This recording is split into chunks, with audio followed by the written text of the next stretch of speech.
Hello friends, I will now discuss the first question of the topic work and energy. Look at the activities listed below, reason out whether or not work is done in the light of your understanding of the term work. तो इस question में 6 या 7 activities दी हुई है और हमें देखना है कि वर्क हो रहा है या नहीं हो रहा है। तो वन बाय वन मैं सारे केसेस को डिस्कस करूंगा। तो पहली जो एक्टिविटी दी हुई है वो है Suma is swimming in a pond. तो यहां पर वर्क डन की डेफिनेशन एक बार देख लेते हैं। Work is said to be done when a net force acting on a body displaces the body in the direction of the force. तो पहली बात किसी ऑब्जेक्ट के ऊपर फोर्स एक्ट होनी चाहिए और उस फोर्स की वजह से बॉडी का डिस्प्लेसमेंट फोर्स की ही डायरेक्शन में होना चाहिए। तो उन दोनों क्वांटिटीज को जब हम मल्टीप्लाई करते हैं तो वर्क डन की क्वांटिटी हमारे पास आती है और हम बोलते हैं वर्क इज डन।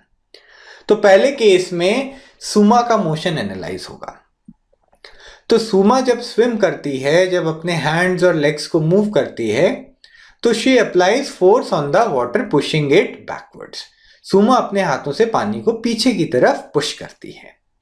तो न्यूटन्स थर्ड लॉ के हिसाब से पानी जो है वो इक्वल एंड ऑपोजिट फोर्स सुमा पे फॉरवर्ड डायरेक्शन में लगाता है।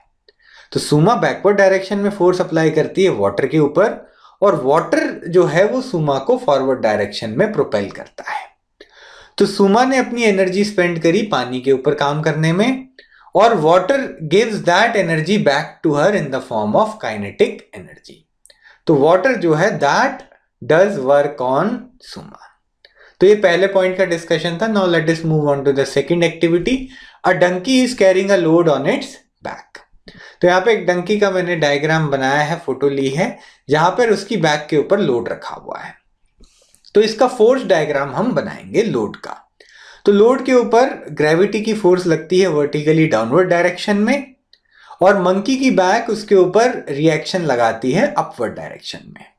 और दोनों फोर्सेस ये जो हैं ये बराबर होंगी क्योंकि लोड जो है वो वर्टिकल डायरेक्शन में मूव नहीं कर रहा।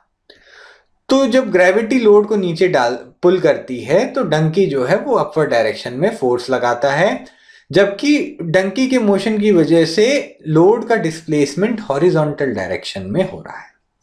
तो आप देख सकते हैं डंकी की लगाई हुई फोर्स वर्टिकल डायरेक्शन में एक्ट कर रही है जबकि डिस्प्लेसमेंट हॉरिजॉन्टल है। चूंकि फोर्स और डिस्प्लेसमेंट परपेंडिकुलर है तो वर्क डन की वैल्यू 0 होती है। तो इस केस में there is no work done. Next point पे मूव करेंगे। A windmill is lifting water from a well. तो यहां पे विंड मिल जो है वो पानी को वर्टिकल डायरेक्शन में लिफ्ट करती है against the gravitational pull of the earth. तो अर्थ की ग्रेविटेशनल फोर्स जो है वो वर्टिकली डाउनवर्ड वाटर पे एक्ट करेगी जबकि विंड मिल वाटर को ऊपर की तरफ लिफ्ट करता है। तो wind mill is doing work. ठीक है, विंड मिल ऊपर की तरफ फोर्स लगा रहा है जिसकी वजह से वाटर वर्टिकल डायरेक्शन में मूव करता है। Now let us move on to the next part.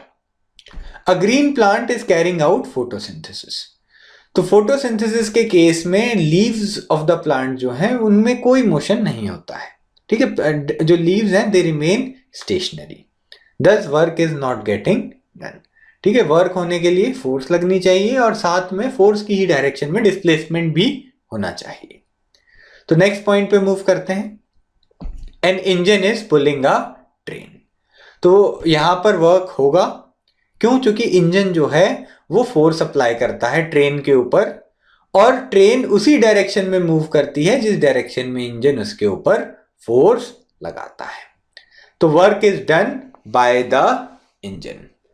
तो यहां पर ये एक और पॉइंट डिस्कस कर लेते हैं। Food grains are getting dried in the sun. तो अगेन फूड ग्रेन्स जो है उनका कोई डिस्प्लेसमेंट नहीं हो रहा है। तो जब डिस्प्लेसमेंट नहीं होता then we say that there is no work done. तो ये पॉइंट भी हमने यहां पर डिस्कस कर लिया है। ये लास्ट पॉइंट अब डिस्कस करेंगे। Sailboat is moving due to wind energy. तो विंड्स जो है वो बोट की सेल के ऊपर फोर्स लगाती हैं जिसकी वजह से बोट उसी डायरेक्शन में मूव करती है जिस डायरेक्शन में फोर्स लग रही है।